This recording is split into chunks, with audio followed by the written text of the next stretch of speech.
निवडणुकीमध्ये सर्व पक्षांचा विचार करता स्ट्राईक रेटच्या बाबतीत महाविकास आघाडीमध्ये शरद पवारांची राष्ट्रवादी अव्वल राहिली, तर महायुतीमध्ये शिंदेंची शिवसेना। त्यामुळे शिंदेंनी स्ट्राईक रेटचा मुद्दा पुढे रेटत महायुतीच्या मित्रपक्षांना कोंडीत तर पकडण्याचा प्रयत्न केला नाही ना, याची चर्चा होतीये। लोकसभेचा स्ट्राईक रेट खरंच विधानसभा जागा वाटपात शिंदेंच्या कामी येतो का, हे पाहणं महत्त्वाचं असेल। यापुढची बातमी नेत्यांच्या घसरलेल्या भाषेची।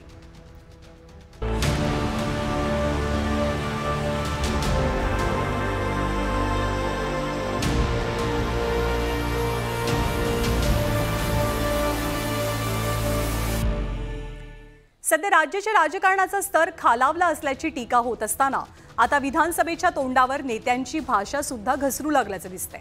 आज 3 नेत्यांनी केलेली 3 वक्तव्य राजकारणाचा कसा चिखल झालाय याची प्रचिती देणारं होतं। तो बाबासाहेबांचं आरक्षण संपवण्याची भाषा करतोय आपला काँग्रेसचा ज्येष्ठ नेता राहुल गांधी। त्याची जीभ जो छाटेल त्याला 11 लाखाचं बक्षीस मी त्या ठिकाणी देईन। निष्ठेवर बोलायची तुमची लायकी नाहीये। निष्ठा हा तुमच्यासाठी शब्द आता विष्ठेसारखा झालेला आहे।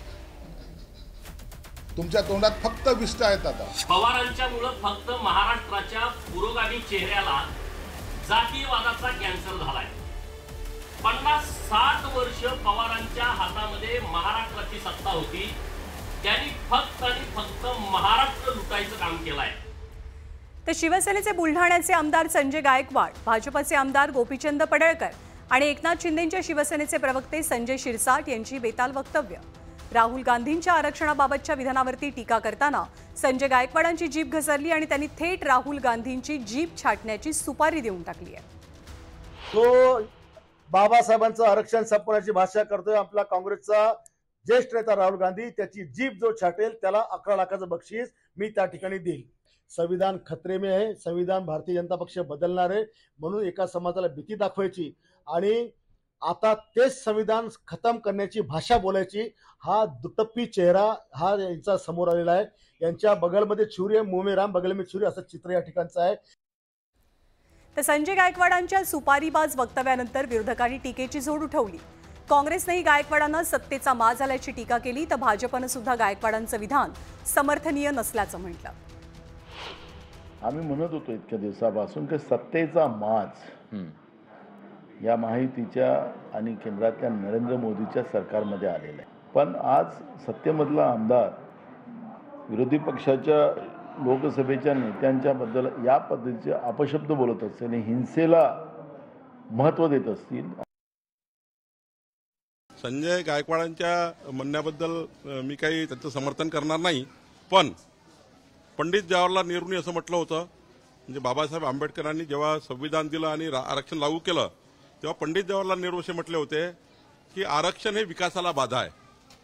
मग त्यांची पुढची पिढी राजीव गांधी असे म्हणाले होते की आरक्षण देणं म्हणजे बुद्धिहीन लोकांना सपोर्ट करणे आहे। आणि तिसरा आता राहुल गांधी विदेशात जाऊन म्हणतात की आता आम्ही आरक्षणच रद्द करू, म्हणजे 3 पिढ्यात जे त्यांच्या पोटात आहे ते ओठावर आलेलं आहे। तर एकीकडे संजय गायकवाड चिथावणीखोर विधान करत असतानाच शिवसेनेच्या प्रवक्त्यांचीही महाविकास आघाडीवरती टीका करताना जीभ घसरली। संजय शिरसाट यांनी निष्ठेवरनं बोलताना ठाकरेंच्या पक्षावर खालच्या भाषेत टीका केली। निष्ठेवर बोलायची तुमची लायकी नाहीये। निष्ठा हा तुमच्यासाठी शब्द आता विष्ठेसारखा झालेला आहे। तुमच्या तोंडात फक्त विष्ठा आहेत आता, आणि म्हणून दरवेळेला तुम्हाला वाटतं की आम्ही टोमणे मारतो आणि हे लोक ऐकून घेतात। ते दिवस गेले। तुम्ही आता लोकांची पाय चाटा। ते काँग्रेस राष्ट्रवादीवाल्याचे ते जे देतील ते झोळी पसरा आणि त्याच्यात टाकून घ्या, तेच तुमच्या नशिबात आहे। जास्त बोलाल तर काँग्रेस आणि राष्ट्रवादीवाले घुमजा पिछे आणि मग कुठं लात मारतील ते तुम्ही समजून घ्या। म्हणून आता निष्ठा विष्ठा गद्दारी गाडून टाकू हे शब्द आता वापरणं बंद करा। शिवसेनेचे नेते आणि काँग्रेस आणि ठाकरेंच्या शिवसेनेवरती खालच्या भाषेत टीका करत असताना भाजपचे आमदार गोपीचंद पडळकरांनी पुन्हा एकदा शरद पवारांना लक्ष्य केलंय। गोपीचंद पडळकरांनी पवारांवरती जातीयवादाचा आरोप करताना पवारांच्या आजाराचा धागा पकडत आक्षेपार्ह टीका केली। पवारांच्यामुळे फक्त महाराष्ट्राच्या पुरोगामी चेहऱ्याला जातीयवादाचा कॅन्सर झालाय। 50-60 वर्ष पवारांच्या हातामध्ये महाराष्ट्राची सत्ता होती, त्यांनी फक्त आणि फक्त महाराष्ट्र लुटायचं काम केलंय. छत्रपती शिवाजी महाराजांनी जी महाराष्ट्राला, हिंदुस्थानाला जी तेजाची झळाळी दिली होती ती या एकट्या पवारांच्या मुळे हरवली आहे. आणि खरं तर आजवर महाराष्ट्रात सत्ताधारी विरोधकांकडनं किती टोकाचा विरोध केला गेला तरी पातळी सोडून ना राजकारण झालं होतं ना टीका. टीकेची पातळी वैयक्तिक लेव्हललाही कधी घसरलेली नव्हती. पण गेल्या 5 वर्षात महाराष्ट्राच्या राजकारणासोबतच टीकेची पातळी सुद्धा मर्यादेपेक्षा जास्त घसरल्याचं बोललं जातं. पण सुसंस्कृत महाराष्ट्राच्या इमेजला अशी टीका शोभनीय नाही, म्हणून पक्ष नेतृत्वानं वेळीच या बेताल बादशांना आवर घालणं गरजेचं आहे असं मत व्यक्त होत आहे.